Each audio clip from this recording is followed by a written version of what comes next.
Good morning, Lou. Hi, Greg. Lovely to start this program, which I think will help a lot of people along the way. So, Lou, obviously your name is synonymous with real estate. People know you as a real estate guru, the person who has been part of the dynasties of real estate. But I want to kind of go back. Was real estate your passion? Is this what you've always wanted to do? Was it your dream as a young man to run and build a real estate business? Not at all.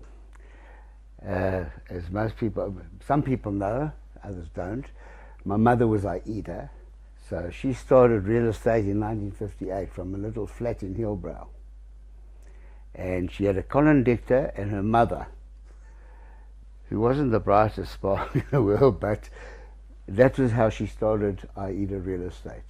She was actually kicked out from L.K. Jacobs by two partners who thought she was not pulling her weight. Anyhow, so she started in Palmer Court in Hillbrow.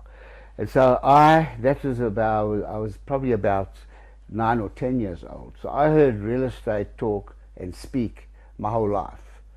The dinner table, wherever. So I was not inclined really to even think about doing real estate. But on the other hand, I wasn't a student. So I managed to get to matric, and there was a slight blip in the sense that I didn't pass Afrikaans, so therefore I didn't have a matric.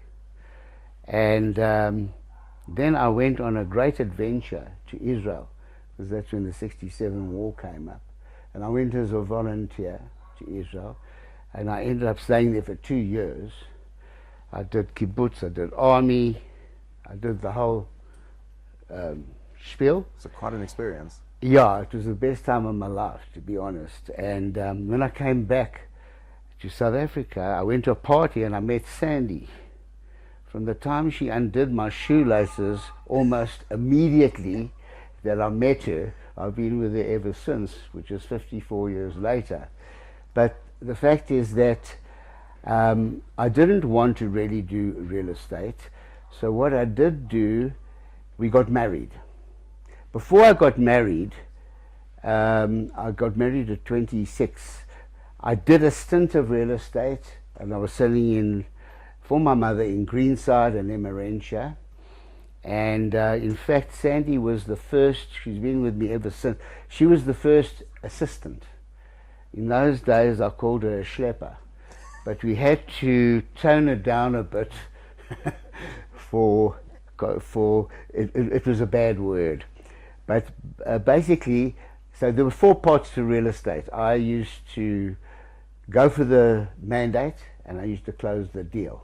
Everything in between, Sandy used to do. She used to canvass for the properties, and she used to take the buyers to see the houses.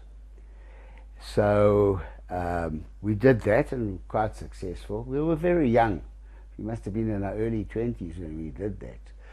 So when I got married at 26, I decided that it wasn't for me, because we went into a shop coming from Israel.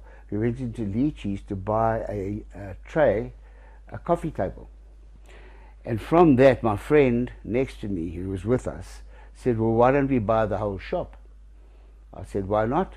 I called the manager. I said, we want everything. Make a price.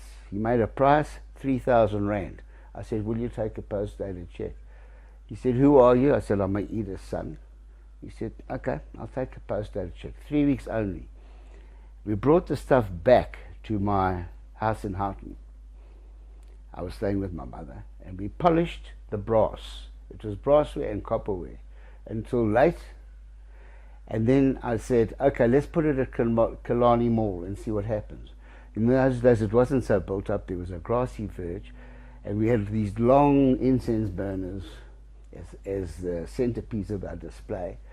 It wasn't half an hour before Mrs. Yango John, who was the wife of the impresario, said, how much are those incense burners? And simple stupid, if we paid 60, it was 120 automatically. She said, I'll take 2 of those, boys.